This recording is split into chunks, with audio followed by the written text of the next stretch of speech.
السلام علیکم اسٹوڈینٹس، میں آپ کی ٹیچر زینب، اور آج کا جو ہمارا ٹاپک ہے وہ ہے ایجوکیشن، یعنی تعلیم سے ریلیٹڈ ہمارا تعلق ہے، یعنی ٹاپک ہے۔ تو اب ہم اس کو سٹارٹ کرتے ہیں۔ وہ کہتے ہیں کہ تعلیم، ہم نے دیکھا سب سے ہمارا جو پریویس لیکچر تھا ہم نے وہ دیکھا تھا کہ ہماری جو علم سے ریلیٹڈ یہ جو ہمارا چیپٹر چلتا آ رہا ہے، ہمارا ٹاپک چلتا آ رہا ہے، تو ہم نے دیکھا کہ تعلیم بیسیکلی کیا ہے۔ تو ہم نے اس کی ذہنی، مادی اور روحانی تمام چیزیں دیکھی ہیں۔ پھر اس کے بعد ہم نے یہ دیکھا کہ یہ انسانی فطرت، ذہانات اور رجحانات کا مطالعہ بہت مشکل ہے اور دلچسپ بھی ہے، لہٰذا وقت کے ساتھ ساتھ پھر ہم نے یہ بھی چیزیں دیکھی کہ کون سی چیزیں کس چیزوں پر اثر انداز ہوتی ہیں۔ آج ہمارا جو ٹاپک ہے وہ ہے تعلیم کی معاشرتی بنیادیں۔ کون سی ہیں؟ تعلیم کی معاشرتی بنیادیں، یعنی اس پر آپ کو یہ نوٹ بھی آ سکتا ہے کہ اس کے نوٹ کو مکمل کریں۔ اس کے علاوہ آپ کو وہ یہ بھی کہہ سکتے ہیں کہ آپ کی جو تعلیم کی معاشرتی بنیاد ہے، یعنی تعلیم کی جو معاشرتی بنیادیں ہیں وہ آپ کی تعلیم کی بتائیں کہ اگر آپ کا معاشرہ ہے تو اس میں اس کی کیا کیا بنیادیں ہو سکتی ہیں۔ تو سب سے پہلے ہم ڈسکس کرتے ہیں کہ جو آپ کا معاشرہ ہے اور تعلیم وہ ہے کیا معاشرہ اور آپ کی تعلیم ہے کیا۔ تعلیم کی جو معاشرتی بنیادیں ہیں اس میں ہم معاشرہ اور تعلیم کو دیکھیں گے کہ وہ کیا ہے۔ کہتے ہیں جب انسان کا کوئی گروہ شعوری طور پر مشترکہ مقاصد کے تحت مل جل کر زندگی بسر کرے تو انسانی معاشرہ وجود میں آتا ہے۔ دیکھیں معاشرہ کیا ہے، کہتے ہیں جب آپ کی یہ ڈیفینیشن بھی اس کی ہو سکتی ہے، یعنی یہ جو اس کی تعریف بھی ہم لکھ سکتے ہیں۔ وہ کیا بتاتے ہیں کہ یہ کیا ہے کہ آپ کی ڈیفینیشن ہے یا اس کی تعریف ہے، بیان کرتے ہیں۔ کہتے ہیں جب انسانوں کا کوئی گروہ شعوری طور پر مشترکہ مقاصد کے تحت مل جل کر زندگی بسر کرے تو انسانی معاشرہ وجود میں آتا ہے، گویا افراد کے باہمی ملاپ سے تشکیل پاتا ہے۔ کہتے ہیں کہ جب کوئی گروہ آپ کا شعوری طور پر، یعنی آپ کا کوئی گروہ، آپ کی کوئی سوسائٹی میں لوگ مل جل کر کام کرتے ہیں تو زندگی بسر کرتے ہیں تو انسانی معاشرہ وجود میں آتا ہے، گویا افراد کے باہمی ملاپ سے تشکیل پاتا ہے۔ یعنی کیا ہوتا ہے کہ انسان کا جو انسانی معاشرہ ہے وہ تشکیل میں آتا ہے، یعنی گروہ شعوری طور پر مشترکہ مقاصد کے تحت زندگی بسر کرتے ہیں تو انسانی معاشرہ وجود میں آتا ہے، گویا افراد کے باہمی ملاپ سے تشکیل پاتا ہے۔ یعنی یہ ہوتا ہے کہ آپ کا جو انسانی گروہ ہے وہ مل کر یعنی مشترکہ مقاصد کے تحت زندگی بسر کرے تو انسانی معاشرہ وجود میں آتا ہے، گویا افراد کے باہمی ملاپ سے تشکیل پاتا ہے۔ یعنی کیا کہتے ہیں کہ آپ کی مشترکہ مقاصد، اگر آپ کو ایک مشترکہ مقاصد ہے، یعنی آپ کا کوئی اکٹھا آبجیکٹیو ہے، آپ اس کو حاصل کر کے زندگی بسر کرتے ہیں تو انسانی معاشرہ وجود میں ہوتا ہے، گویا افراد کے باہمی ملاپ سے تشکیل پاتا ہے۔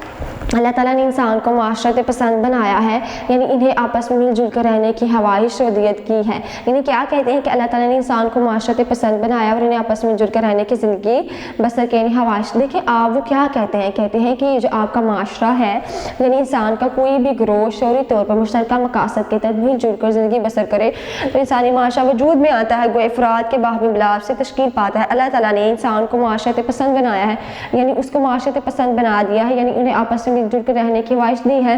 اسی خواہش کے نتیجے میں نسل انسانی کے تحفظ، کہتے ہیں نسل انسانی کا تحفظ ہے، بقا ہے اور تسلسل کے اہلی معاشرے کا وجود ہونا ضروری ہے۔ یعنی کیا کہتے ہیں کہ آپ کی خواہش کے نتیجے میں جو نسل انسانی کے تحفظ، بقا، تسلسل کے لیے معاشرے کا وجود ہونا ضروری ہے۔ معاشرے کے اعضاء ترکیبی میں افراد کے رہن سہن ہے، مشترکہ رسم و رواج ہے، مشترکہ نظر حیات ہے اور مشترکہ آپ کی جو زبان، آپ کی مذہبی، معاشرتی، تہذیبی اور ثقافتی اقدار میں مواصلت ہے۔ کیا کہتے ہیں کہ جو آپ کی بیسیکلی معاشرہ کیا ہے، کہتے ہیں انسان کا کوئی گروہ شعوری طور پر مشترکہ مقاصد کے تحت زندگی بسر کرے تو انسانی معاشرہ وجود میں آتا ہے، وہ افراد کے باہمی ملاپ سے تشکیل پاتا ہے۔ اللہ تعالیٰ نے انسان کو معاشرت پسند بنایا، یعنی اللہ تعالیٰ نے انسان کو معاشرت پسند بنا دیا ہے، انہیں آپس میں مل جل کر رہنے کی خواہش اور دید پیدا ہوتی ہے۔ اس خواہش کے نتیجے میں نسل انسانی کے تحفظ اور یعنی وہ کیا کہتے ہیں کہ آپس میں مل جل کر رہنے کی خواہش ہوتی ہے، اس خواہش کے نتیجے میں نسل انسانی کے تحفظ، بقا کا وجود ہونا ضروری ہے۔ معاشرے کی اعضاء ترکیبی میں افراد کے رہن سہن، مشترکہ رسوم و رواج، مشترکہ نظر حیات، مشترکہ زبان، مذہبی، معاشرتی، تہذیب اور ثقافتی اقدار میں مماثلت شامل ہے۔ پھر کیا کہتے ہیں، کہتے ہیں بچہ جب اس دنیا میں آتا ہے تو یہ دنیا اس کے لیے اجنبی ہوتی ہے۔ یعنی کیا کہتے ہیں، یعنی ایک بچہ جب اس دنیا میں آ رہا ہوتا ہے، یعنی پیدا ہوتا ہے تو وہ یہ دنیا اس کے لیے اجنبی ہوتی ہے۔ بیسیکلی جب آپ دیکھتے ہیں آہستہ آہستہ وہ اپنے ماحول سے مانوس ہو جاتا ہے، اپنے ارد گرد کے ماحول سے متاثر ہو کر ایسی حرکات و اعمال کرتا ہے جن کا وہ اپنے بچے میں اپنے ماحول میں مشاہدہ کرتا ہے۔ تو کیا کہتے ہیں کہ بچہ اس دنیا میں جب آتا ہے وہ اپنی دنیا کے لیے اجنبی ہے، آہستہ آہستہ وہ اپنے ماحول سے جو ہے وہ اس کو اپنے ماحول کو جان جانتا ہے، اپنے ارد گرد کے ماحول سے مناصر ہوتا ہے اور ایسی حرکات اعمال کرتا ہے جن کا وہ اپنے ماحول میں مشاہدہ کرتا ہے. کہتے ہیں بچہ وہی سب کچھ کرتا ہے جو اس کے یعنی اس کے جو ماحول میں نظر آ رہا ہوتا ہے. اسی طرح وہ معاشرے کا رکن بن جاتا ہے. بچے کی اولین درسگاہ اس کے گھر ہے. دیکھیں بچے کی جو پہلی درسگاہ ہوتی ہے یعنی جو بچہ جسے سیکھتا ہے وہ اس کی جو یعنی آپ یہ کہہ سکتے ہیں کہ اس کے گھر کا ماحول ہے. یعنی دیکھیں آپ نے پڑھا ہوگا کہ جو بچے کی پہلی درسگاہ ہوتی ہے اس کی ماں ہوتی ہے. یعنی جو بچہ جو بھی چیز سیکھتا ہے سب سے پہلے وہ اپنے گھر سے سیکھتا ہے. کس سے سیکھتا ہے؟ گھر سے. تو کیا کہتے ہیں کہ بچے کی جو پہلی درسگاہ ہے اس کے گھر کا ماحول ہے. گھر کے ماحول سے متاثر ہو کر مسلسل ایک تعلیم عمل سے گزرتا رہتا ہے. اسی طرح بچے کا معاشرتی پہلو اس کی تعلیم کے لیے اس کا اساس کا کام دیتا ہے. تو کہتے ہیں کہ کیا ہے کہ آپ کی جو ایجوکیشن ہے، آپ کا جو اسٹوڈنٹ ہے وہ سب سے پہلے کہاں سے سیکھتا ہے؟ گھر کا جو اس کا ماحول ہے، یعنی جو اس کا انوائرمنٹ ہے وہاں سے وہ ایک مسلسل تعلیمی عمل سیکھتا ہے. پھر وہ کیا کہتے ہیں کہ اسی طرح بچے کا معاشرتی ماحول اس کے تعلیمی عمل کا اساس کا کام دیتا ہے. پھر کیا کہتے ہیں؟ کہا جاتا ہے کہ بچے کی اولین درسگاہ ماں کی گود اور بچے کے اولین مقاصد اس کے والدین ہیں. بچے کی ابتدائی تعلیم و تربیت کے گھریلو ماحول کا اہم کردار ہے. تو پھر کیا کہتے ہیں اسٹوڈنٹس؟ اس کی سب سے پہلی جو آپ کی درسگاہ ہے یعنی آپ کے اسٹوڈنٹ جس سے پہلے سیکھتا ہے وہ کون سی ہے؟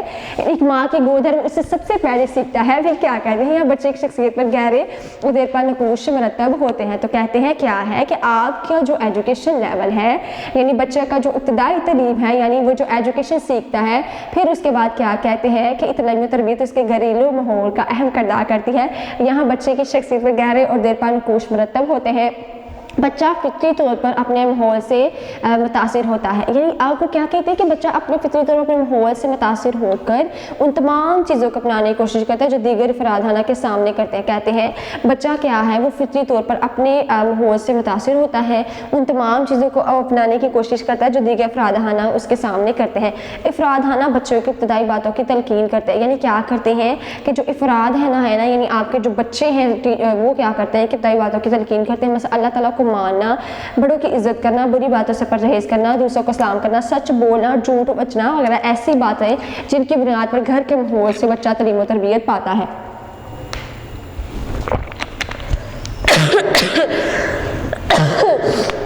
تو کیا کہتے ہیں بچہ فطری طور پر اپنے ماحول سے متاثر ہو کر ان تمام چیزوں کو سیکھتا ہے، تمام چیزوں کو اپنانے کی کوشش کرتا ہے جو دیگر افراد اس کے سامنے کرتے ہیں. افراد بچے کو ابتدائی باتوں کی تلقین کرتے ہیں. مثلا اللہ تعالیٰ کو ماننا، بڑوں کو عزت کرنا، بری باتوں سے بچنا، اور دوسروں کو سلام کرنا، سچ بولنا، جھوٹ سے بچنا، ایسی تمام باتیں جن کی بنیاد پر گھر کے ماحول سے بچہ تعلیم و تربیت پاتا ہے. وہ کیا کہتے ہیں؟ وہ تعلیم کی معاشرتی بنیادیں ہیں. کون سی بنیادیں ہیں؟ معاشرتی بنیادیں ہیں. کہتے ہیں جب انسان کا کوئی گروہ شعوری طور پر مشترکہ مقاصد کے مل جل کر زندگی بسر کرے تو انسانی معاشرہ وجود میں آتا ہے. کوئی افراد کے باہمی ملاح سے تشکیل پاتا ہے. اللہ تعالیٰ نے انسان کو معاشرت پسند بنایا ہے یعنی انہیں آپس میں مل جل کر رہنے کی خواہش اور رہن سہن، مشترکہ رسوم و رواج، نظریہ حیات، مشترکہ زبان، مذہب، معاشرت، سلیبس کا اقدار میں مواصلت شامل ہے. پھر کیا کہتے ہیں؟ پھر کہتے ہیں کہ بچہ فطری طور پر اپنے ماحول سے متاثر ہو کر ان تمام چیزوں کو اپنے اندر اپنانے کی کوشش کرتا ہے جو وہ اپنے ماحول سے سیکھتا ہے. پھر وہ کیا کہتے ہیں کہ افراد بچے کو ابتدائی باتوں کی تلقین کرتے ہیں. یعنی آپ کیا کہتے ہیں؟ دیکھیں اگر آپ سب سے پہلے کہتے ہیں کہ بچہ کیا ہے وہ سیکھتا ہے اپنے گھر والوں سے، تو کہتے ہیں ان سب سے ہوتا ہے. اس کے بعد ہم ڈسکس کرتے ہیں یعنی بری باتوں سے پرہیز کرنا، بچے کو دوسروں کو کرنا، یہ ساری تمام چیزیں وہ کہتے ہیں کہ اپنے گھر سے سیکھتا ہے. کہاں سے سیکھتا ہے؟ اپنے گھر سے سیکھتا ہے. پھر اس کے بعد کیا کہتے ہیں؟ کہتے ہیں کہ معاشرہ اور تعلیمی ادارہ. کہتے ہیں کہ جو معاشرہ ہے آپ کا جو تعلیمی ادارہ ہے وہ کیا کہتے ہیں کہ آپ کی قدیم جو معاشرہ ہے یعنی آپ کی جو قدیم معاشرے کی یعنی آپ یہ کہہ سکتے ہیں کہ جو آپ کا قدیم معاشرہ ہے کیا ہے آپ کا قدیم معاشرہ. تو کہتے ہیں کہ جو آپ کی قدیم معاشرے کی اگر ہم یہ بات کریں کہ کہتے ہیں کہ کیا ہوتا ہے کہ آپ کی قدیم معاشرہ ہے تو اس کی وہ بات کرتے ہیں کہ آپ کی جو قدیم معاشرہ ہے اس کی وہ دیکھنا چاہ رہے ہیں کہ وہ جو ڈسکشن ہے وہ کیا ہے. تو ہم دیکھیں گے کہ قدیم معاشرہ میں کیا ہوتا تھا کہ لوگ بچے کی جو گھر کا ماحول تھا پھر اس کے بعد کیا کہتے تھے کہ قدیم چلتا معاشرے میں انسانی ضروریات میں دور تھی اور معاشرے جو زیادہ ترقی یافتہ نہیں تھا، اس لیے والدین کے لیے بچوں کو معاشرے اقدار کی تعلیم دینا مشکل تھا. کہتے ہیں کہ قدیم جو معاشرہ تھا انسانی ضروریات میں دور تھی یعنی انسان کی جو ضروریات تھی وہ اتنی زیادہ نہیں تھی، معاشرہ زیادہ تر ترقی یافتہ نہیں تھا، لوگ اپنے بچوں کو تعلیم نہیں دلواتے تھے یعنی ان کے لیے تعلیم دلوانا مشکل تھا. یعنی وہ اقدار تھی ان کے لیے تعلیم دینا مشکل نہ تھا، مگر رفتہ رفتہ معاشرے کی ترقی کے ساتھ ساتھ انسانی ضروریات میں تبدیلی کے نتیجے میں بچوں کو گھر میں تعلیم دینا آسان تھا۔ کہتے ہیں کہ کیا ہوا کہ قدیم معاشرے میں انسانی ضروریات محدود تھیں اور معاشرہ زیادہ ترقی یافتہ نہیں تھا، اس کے لیے والدین کے لیے بچوں کو معاشرے اقدار کی تعلیم دینا مشکل نہ تھا، مگر رفتہ رفتہ معاشرے کی ترقی کے ساتھ ساتھ انسانی ضروریات میں تبدیلی کے نتیجے میں بچوں کو گھروں میں جو تعلیم تھی وہ جو ہے وہ کہتے ہیں وہ دینا ممکن نہ تھی، یعنی وہ آپ کی جو ایجوکیشن تھی وہ دینا ممکن نہ رہا۔ یعنی دیکھیں آپ کا جیسے جیسے وقت بڑھتا گیا، آپ کی ٹیکنالوجی بڑھتی گئی، آپ کے جو یوزرز ہیں، آپ کی تعلیم حاصل کرنے کے جو مواقع ہیں وہ بڑھتے گئے ہیں، تو وہ کیا کہتے ہیں کہ آپ کی جو ان کے لیے ممکن نہ رہا کہ والدین کے لیے بچوں کو گھر میں تعلیم دینا۔ پھر کیا ہوا؟ پھر کہتے ہیں کہ اس ضروریات کے پیش نظر بچوں کی تعلیم و تربیت کے لیے تعلیمی ادارے قائم کیے گئے کہ جو بچوں کی ضروریات کی تکمیل کر سکے۔ تو دیکھیں ایسے جو ہے وہ تعلیمی اداروں کا جو کہتے ہیں کہ آپ سٹارٹ ہوئے کہ جب والدین کے لیے ممکن نہ رہا گھر میں بچوں کو تعلیم دینا یا ان کو کچھ بھی کرنا، تو وہ کہتے ہیں کہ وہ کیا ہوا کہ اس ضروریات کے پیش نظر بچوں کی تعلیم و تربیت کے تعلیمی ادارے قائم کیے گئے ہیں، ان کی ضرورت کی تکمیل۔ اسی طرح رسمی تعلیمی ادارے وجود میں آئے تاکہ افراد معاشرہ ان تعلیموں کو تعلیم دے سکے اور معاشرے میں اہم مقام حاصل کر سکے اور معاشرے کی تعمیر میں بھی اپنا کردار ادا کر سکے۔ تو کہتے ہیں کیا ہے کہ معاشرہ جو ہے وہ ضروریات کے پیش نظر بچوں کی تعلیم و تربیت کے تعلیمی ادارے قائم کیے گئے، یعنی آپ کہتے ہیں کہ بچے کی تعلیم و تربیت کے لیے تعلیمی ادارے قائم کیے گئے ہیں، یعنی ان کی جو ایجوکیشن ہے نا اس کے لحاظ سے ان کو قائم کیے گئے ہیں اور تعلیم و تربیت کے لیے قائم کیے گئے جو بچوں کو ضروریات کے مطابق تعلیم جو دیتے ہیں۔ کہتے ہیں اسی طرح تعلیمی ادارے وجود میں آئے تاکہ افراد معاشرہ ان اداروں میں تعلیم و تربیت حاصل کر سکے، کرنے کے لیے معاشرہ مقام بنا سکے اور معاشرے کی تعمیر میں بھی اپنا کردار ادا کر سکے۔ تو کہتے ہیں کہ کیا ہوتا ہے آپ کی جو ایجوکیشن ہے، کہتے ہیں کیا ہے کہ بچوں کو ضروریات کی تکمیل کرے، اسی طرح رسمی تعلیمی ادارے وجود میں آئے تاکہ افراد معاشرہ ان اداروں میں تعلیم و تربیت کے لیے اپنے معاشرہ مقام بنا سکے اور معاشرے کی تعمیر میں بھی اپنا کردار ادا کر سکے۔ تو کہتے ہیں کہ ضروریات کے پیش نظر تعلیم و تربیت کے لیے آپ کی ادارے قائم کریں جو بچوں کو تعلیم و تربیت میں آپ کے لیے وجود میں آئے تاکہ افراد معاشرہ ان اداروں میں تعلیم حاصل کرے جو اپنے جو معاشرے مقام بناتے ہیں اور معاشرے کی تعمیر میں اپنا کردار ادا کر سکے۔ عملی تعلیم جو آپ کی تعلیم ایجوکیشن ہے کسی معاشرے میں ہی ممکن ہے، یعنی آپ کہہ سکتے ہیں کہ جو آپ کی ایجوکیشن ہے وہ کسی معاشرے میں ممکن ہے، کسی بھی معاشرے میں نظام تعلیم کا دارمدار معاشرے کی اقتصادی، سیاسی، مذہبی، تہذیبی اقتدار اور ضروریات پر ہے۔ کیا کہتے ہیں کہ جو معاشرے میں نظام تعلیم کا دارمدار ہے معاشرے کی اقتصادی اور تہذیبی اور ورثہ جو اقدارات ہیں اس سے ضروریات پر ہے۔ ان اقدار و ضروریات سے نظام تعلیم کی تشکیل ہوتی ہے، یعنی آپ کیا کہہ سکتے ہیں کہ آپ کی جو اقدار ضروریات سے نظام تعلیم کی تشکیل ہے اور انہی سے مقاصد تعلیم اور نظام تعلیم کے عناصر کا تعین ہوتا ہے۔ تو کیا کہہ دیا کہ علم تعلیم کسی معاشرے ہی میں ممکن ہے، کسی بھی معاشرے میں نظام تعلیم کا درجہ معاشرے اقتصادی، سیاسی، مذہبی، تہذیبی اور ثقافتی ورثے پر ہے۔ ان اقدار و ضروریات سے نظام تعلیم کی تشکیل ہوتی ہے، یعنی آپ کی جو ایجوکیشن ہے وہ کہتے ہیں کہ تعلیم کا جو دار و مدار ہے وہ معاشرے کی اقتصادی، سیاسی، مذہبی اور تہذیبی اقدار پر ہے۔ ان اقدار و ضروریات سے نظام تعلیم کی تشکیل ہوتی ہے اور انہی سے مقاصد تعلیم اور نظام تعلیم کے عناصر کا تعین ہے۔ اس سے کہتے ہیں پھر کیا ہے کسی بھی فرد کے لیے معاشرے عنصر کا تعین ہوتا ہے، کسی بھی معاشرے کے لیے تعلیم کے باہمی جو تعامل ہے وہ لیکن مستقل کا انحصار ہے۔ تعلیم اور معاشرے کا باہمی تعلق بہت گہرا ہے، کہتے ہیں جو آپ کی ایجوکیشن ہے اور آپ کی سوسائٹی ہے، یعنی آپ کی سوسائٹی اور ایجوکیشن اور آپ کی سوسائٹی سب کچھ ہے وہ آپ کے سے گہرا تعلق ہے، ان میں ہم آہنگی کا پایا جانا ضروری ہے۔ کہتے ہیں اس لیے اچھے نتائج حاصل کیے جا سکتے ہیں۔ دنیا کی بدلتی ہوئی ضروریات کو پورا کرنے کے لیے عملی تعلیم میں مسلسل اور سوچی سمجھی تبدیلیاں ضروری ہیں تاکہ تعلیم بدلتے ہوئے وقت کے ضروریات کو ساتھ دے سکے اور معاشرے کو خوب سے خوب تر بنانے میں اپنا فعال کردار ادا کر سکے۔ دیکھیں وہ کیا کہتے ہیں کہ علم تعلیم جو آپ کے ساتھ وقت کے ساتھ ساتھ جو آپ کی ایجوکیشن ہے نا وہ آپ کی بڑھتی جا رہی ہے، یعنی تعلیم آپ کی جو آپ یہ کہہ لیں کہ چینج نہیں ہو رہی ہے، کچھ چینج ہو رہی ہے۔ تو وہ کہتے ہیں کہ جو آپ کی ایجوکیشن ہے نا وہ آپ کی چینج ہوتی جا رہی ہے، یعنی کہتے ہیں کہ عملی تعلیم کسی معاشرے میں تبھی ممکن ہے کسی معاشرے کے نظام تعلیم کا دارمدار معاشرے اقتصادی، سیاسی ضروریات پر ہے۔ ان اقدار و ضروریات سے نظام تعلیم کی تشکیل ہوتی ہے اور انہیں مقاصد تعلیم اور نظام تعلیم کے عناصر کا تعین کیا جاتا ہے۔ ان اقدار و ضروریات سے نظام کی تشکیل اور انہیں سے مقاصد تعلیم اور نظام تعلیم کا عناصر موجود ہے۔ پھر کیا کہتے ہیں کہ آپ کی جو اقدار ضروریات ہیں وہ بھی انہی سے پوری ہوتی ہے۔ پھر کہتے ہیں تعلیم اور معاشرے کا آپس میں بہت تعلق ہے۔ ہمیں ہم آگے پائی جاتی ہے، اس لیے اچھے نتائج حاصل کیے جا سکتے ہیں۔ دنیا کی بدلتی ہوئی ضروریات کو پورا کرنے کے لیے عملی تعلیم میں مسلسل سوچی سمجھی تبدیلیاں ضروری ہیں تاکہ تعلیم بدلتے ہوئے وقت کے تقاضوں کا ساتھ دے سکے اور معاشرے کو خوب سے خوبتر بنانے میں اپنا اہم کردار ادا کرے۔ اچھی تعلیم معاشرے کی اہم ضروریات کو فراموش نہیں کر سکتی، بہتر سے بہتر مستقبل تک پہنچنے کی جستجو اور جدوجہد کا یہ عمل جاری و ساری رہنا چاہیے۔ کہتے ہیں کہ آپ کی جو اچھی تعلیم ہے، یعنی آپ کی جو ایجوکیشن ہے، وہ معاشرے کی اہم ضروریات کو یعنی فراموش نہیں کر سکتی، یعنی اس کو فراموش نہیں کر سکتی، اس کو پہچانتی ہے۔ پھر کیا کہتی ہیں، بہتر سے بہتر مستقبل تک پہنچنے کی جستجو اور جدوجہد کا یہ عمل جاری ساری رہنا چاہیے، یعنی چینج نہیں ہونا چاہیے۔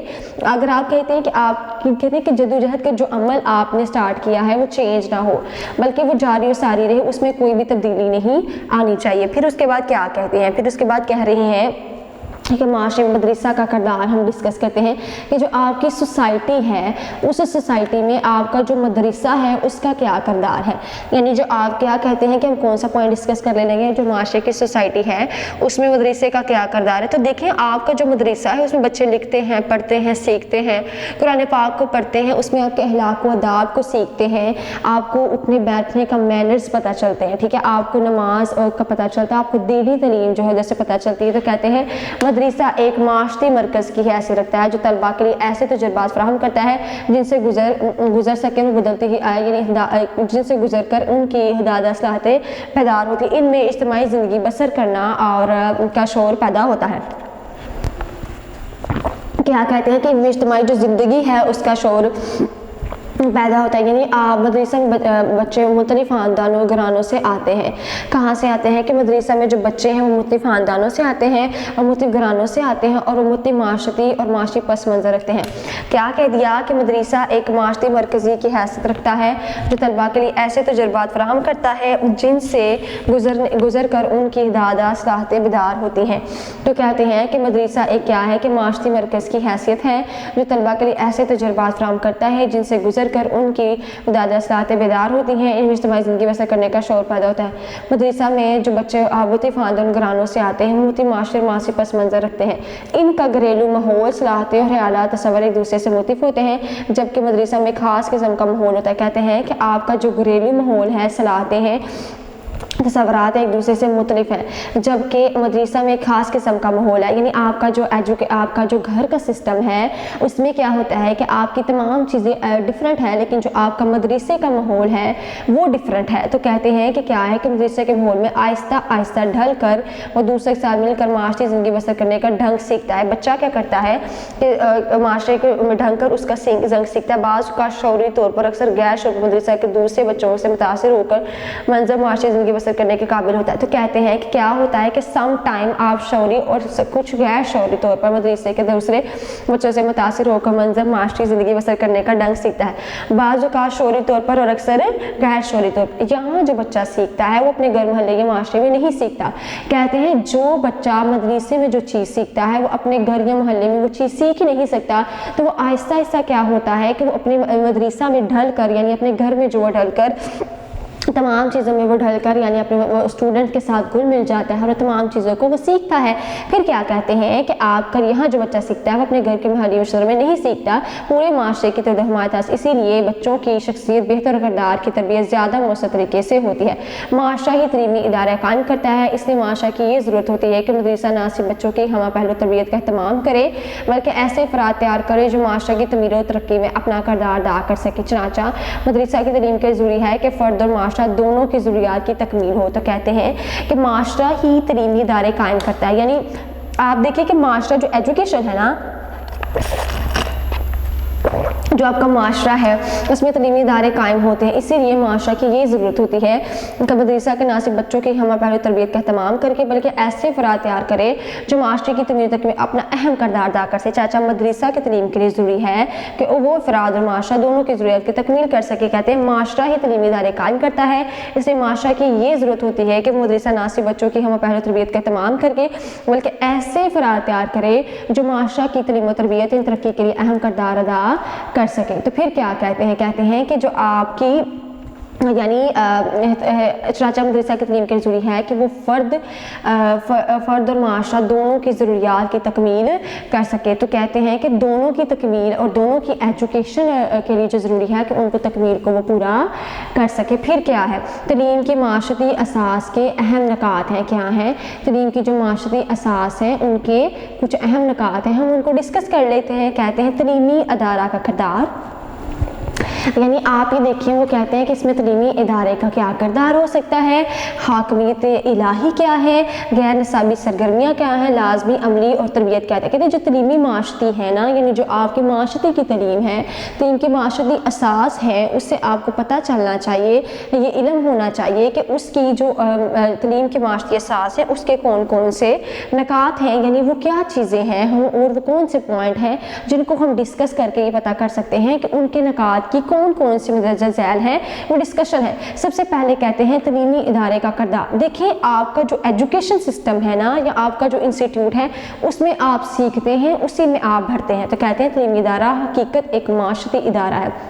تعلیمی ادارہ کیا ہے؟ حقیقت ایک معاشرتی ادارہ ہے اور نظام تعلیم براہ راست معاشرے کے مسائل اور ضروریات سے متاثر ہوتا ہے. کہتے ہیں کہ تعلیمی ادارہ حقیقت ایک معاشرتی ادارہ ہے اور نظام تعلیم براہ راست معاشرے کے مسائل اور ضرورتوں سے متاثر ہوتا ہے. ہر معاشرہ کی منفرد خصوصیات ہوتی ہیں, ہر معاشرہ کی اپنی اپنی الگ الگ خصوصیات ہیں, وہ اقدار روایات اور تہذیب و ثقافت رکھتا ہے.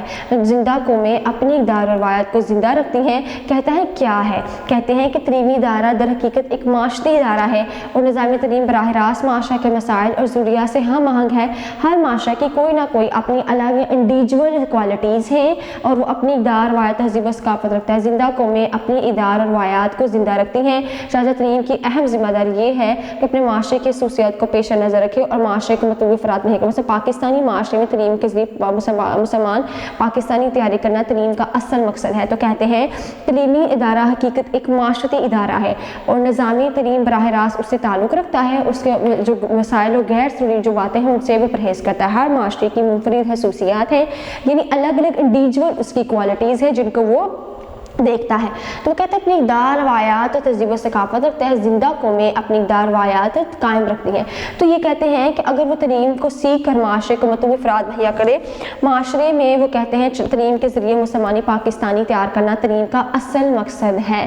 تعلیم کا کیا ہے؟ وہ اصل مقصد ہے. پھر کیا کہتے ہیں؟ حاکمیت الہی. پاکستان ایک نظریاتی مملکت ہے. کیا ہے؟ یعنی نظریاتی مملکت ہے, وہ ایک نظریاتی مملکت ہے. وہ ایک اسلام کی بنیاد پر جو ہے وہ قائم ہوا تھا اور اس کو وہ آزاد ہوا تھا. پھر وہ کیا کہتے ہیں؟ اس سے یہاں کی تعلیم میں اس ہم نقطہ کو پیش نظر رکھنا چاہیے کہ مالک حقیقی اللہ تعالیٰ کی ذات ہے. تعلیم کو اس بنیاد پر استوار کرنے کے نتیجے میں ایک ایسی شخصیت تیار ہونی چاہیے جو اپنی زندگی اللہ کے تصرف میں دے کر بے معاملے اللہ احکام کے پیروی اور کرے اور اس کی طرف رجوع کرے. کہتے ہیں پاکستان ایک اسلامی نظریاتی مملکت ہے اور اسی پر وہ آزاد ہوا ہے. یہاں کی تعلیم میں اس کو ہم پیش نظر رکھتے ہیں کہ مالک حقیقی اللہ تعالیٰ کی ذات ہے. تعلیم کو اس بنیاد پر استوار کرنے کے نتیجے میں ایسی شخصیت تیار ہونی چاہیے جو اپنی زندگی کے تصرف میں دے کر اپنے معاملے اللہ کے کام کی پیروی کرے اور اس کی طرف رجوع کرے. یعنی آپ کی جو ایجوکیشن ہے نا, یعنی آپ اس کے کہتے ہیں کہ اللہ کے کام کی پیروی کرنا اور اس کی طرف رجوع کرنا ہے. کہتے ہیں جو حاکمیت الہی ہے وہ یہ ہے, یعنی پاکستان ایک اسلامی نظریاتی مملکت ہے, اس لیے یہاں کی تعلیم میں اس اہم نقطہ کو پیش نظر رکھنا چاہیے کہ مالک حقیقی کی ذات اللہ کی ہے. تعلیم کو اس بنیاد پر استوار کرنے کے نتیجے میں ایک شخصیت تیار ہونی چاہیے, یعنی کہتے ہیں کہ جو اپنی پوری زندگی اللہ کے تصرف میں دے کر معاملے اللہ کے کام کی پیروی کرے اور اس کی طرف رجوع کرے. پھر کیا کہتے ہیں؟ غیر نصابی سرگرمیاں ہیں. کیا ہیں؟ ایک تو ہے نصابی سرگرمیاں, پھر کہتے ہیں غیر نصابی سرگرمیاں ہیں. یعنی آپ کا جو ایجوکیشن سسٹم ہے نا, یعنی اس میں وہ کیا کہتے ہیں کہ جو آپ کا ایجوکیشن ہے اس میں غیر نصابی سرگرمیاں یہ ہیں کہ تعلیم کے ذریعے بچوں کو یہ احساس لایا جائے کہ ساری انسانیت حضرت آدم کی اولاد ہے. انسانی وحدت اور معاشرہ مساوات اور برابری کی بنیاد پر کیا ہے کہ معاشرے کی تشکیل دی جائے. تو کیا کہہ دیا گیا کہ آپ ان کو غیر نصابی سرگرمیوں میں بھی جو ہے وہ انوالو کریں. تو کہتے ہیں تعلیم کے ذریعے بچوں کو یہ احساس دلائیں کہ ساری انسانیت حضرت آدم علیہ السلام کی ہے. اس دنیا کو پیدا کرنے والی ایک ذات ہے, وہ اللہ کی ذات ہے اور معاملے کے حقیقی بھی اللہ ہے۔ تعلیم کو اس کی بنیاد پر استعمال کرنے کے نتیجے میں ایسی شخصیت تیار ہونی چاہیے جو اپنی پوری زندگی اللہ کے تصرف میں دے کر اپنے ہر معاملے میں اللہ کے احکام کی پیروی کرے۔ پھر کہتے ہیں غیر نصابی سرگرمیاں، میں نے بتا دیا کہ وہ کیا کہتے ہیں کہ تعلیم کے بچوں میں یہ ساتھ چلانے کی کوشش کریں کہ ساری انسانیت اسی کی ہے، تحریری مقابلے کریں۔ دیکھیں آپ ان کے اگر یہ چیزیں لے کر آتے ہیں نا اسٹوڈنٹس کے اندر تعلیم میں، یعنی وہ کہتے ہیں کہ تقریر و تحریری ان کے اندر مقابلے پیدا کریں، مقابلہ حسن قرات کریں، ایسی سرگرمی جس سے اسٹوڈنٹس سیکھتے ہیں، تو کیا اس پوائنٹ میں یہ بتانے کی کوشش کریں کہ غیر نصابی سرگرمیوں کو بھی اسٹوڈنٹس کی ایکٹیویٹیز میں جو ہے وہ انکلیوڈ کریں، لازمی عملی تربیت ہے ان کو دیں۔ کہتے ہیں کہ تمام مسلمان آپس میں ہوا تحریک کے رشتے سے منسلک ہیں، اس لیے لازمی نظریاتی کے لیے ضروری ہے کہ ان کی جو ایجوکیشن ہے نا، یعنی آپ نظریاتی ان کی وحدت کے ساتھ اس کی ایجوکیشن کو آپ بنانے کی کوشش کریں۔ تو کہتے ہیں کہ ضروری ہے کہ معاشرہ کی تشکیل و تعمیر اسلامی ہوت اور بھائی چارے کی بنیاد پر کی جائے، جو اسلام کو عملی جو جامع شہادت یعنی جو جامع شہادت کریے اس کو کہتے ہیں کہ جہاں اس کو نوش پا سکے، عملی شہادت دے سکے۔ پھر اس کے بعد کیا کہتے ہیں کہ آپ اس مقصد کے لیے نظری تعلیم کے ساتھ ساتھ عملی تربیت بھی ہونا ضروری ہے۔ پھر کیا کہتے ہیں کہ آپ کی اجتماعی ذمہ داری کا تصور ہے۔ تعلیم افراد معاشرہ میں اجتماعی ذمہ داری کا تصور اجاگر کرتی ہے۔ نظام تعلیم پورے معاشرہ میں احساس پیدا کرتا ہے کہ معاشرہ اچھائیوں کو پھیلائے اور نیکیوں کو قائم کرنے والا ہو اور برائیوں کو روکنے والا ہو۔ کہتے ہیں کہ معاشرے میں یہ احساس پیدا کرتا ہے کہ معاشرہ اچھائیوں کو پھیلائے اور نیکیوں کو قائم کرنے والا ہو اور برائیوں کو روکنے والا، دوسروں کے حقوق ادا کرنا اپنے فرائض کی ادائیگی کا شعور تعلیم کی معاشرتی ذمہ داری ہے۔ تو کیا کہتے ہیں کہ جو معاشرے کی معاشرتی ذمہ داری ہے نا وہ کیا ہے کہ آپ تعلیم افرادی انسان میں اجتماعی ذمہ داری کا تصور اجاگر کریں، نظامی طور پر معاشرہ احساس پیدا کرتا ہے کہ معاشرہ اچھائی کو پھیلائے اور نیکیوں کو قائم کرنے والا ہو اور برائی سے روکنے والا ہے، دوسروں کے حقوق ادا کرے، اپنے فرض کی ادائیگی کا شعور تعلیم کی معاشرے کی ذمہ داری ہے۔ تعلیم کے اہم معاشرتی کردار، تعلیم کے کیا کہتے ہیں کہ معاشرتی بنیادی کے حوالے سے تعلیم کے 3 اہم معاشرتی کردار ہیں۔ سب سے پہلا کہتے ہیں تعلیم معاشرے کی دائمی قدروں کی حفاظت کے ساتھ ساتھ آئندہ نسلوں تک منتقل کرے۔ کہتے ہیں کہ تعلیم جو ہے وہ معاشرے کی دائمی اقدار کی حفاظت کرنے کے ساتھ ساتھ یہ آئندہ نسلوں تک منتقل کرے۔ تعلیم معاشرے اقدار، تجربات، تنقید اور تحقیق کے بعد سے وسیع تجربات، مشاہدات اور معلومات تعلیم کی نسل تک پہنچے۔ کہتے ہیں تعلیم معاشرتی اقدار تو جو آپ کے پاس تجربات ہیں، ایکسپیرینس ہیں، اس کو آپ اسٹوڈنٹس کے لیول تک منتقل کرنے کی کوشش کریں۔ تعلیم کا یہ کام صرف اقتدار کی منتقلی اور اصلاح تک محدود نہیں ہے۔ کہتے ہیں جو ایجوکیشن ہے اس کا یہ کام صرف اقدار کی منتقلی تک محدود نہیں، بلکہ کیا ہے کہ وہ تحلیق سے کام لے کے معاشرے کے لیے اپنا اہم کردار ادا کرتی ہے تاکہ مستقبل کے مسائل بھی حل ہو سکے۔ تو کہتے ہیں کہ تعلیم کیا ہے، ایک صرف اقدار کی منتقلی اور اصلاح تک محدود نہیں ہے، بلکہ آپ کی معاشی ترقی کے لیے وہ اپنا کردار ادا کرتی ہے تاکہ مستقبل کے مسائل بھی حل سکے۔ تعلیم کے معاشی کردار کو اپنانے کے لیے مدرسہ مندرجہ ذیل اختیار کرنے کے عمل تعلیم کو مؤثر معاون بنایا جا سکتا ہے۔ تو کہتے ہیں کہ جو آپ کا ایجوکیشن ہے نا، کہتے ہیں وہ تعلیمی معاشرہ اقدار و تجربات، تحقیق سے تجربات اور معلومات طلباء کی نسل تک منتقل کرتی ہے۔ تعلیم کا یہ کام صرف اقدار کی منتقلی اور پھر اس کے بعد کہتے ہیں کہ ان کی منتقلی سے آگے جو ہے وہ ایجوکیشن سسٹم تک چلنا ہے اور تعلیم کے معاشی اقدار کو اپنانے کے لیے اپنا کچھ اختیار عملی تعلیم میں مؤثر بنایا جاتا ہے۔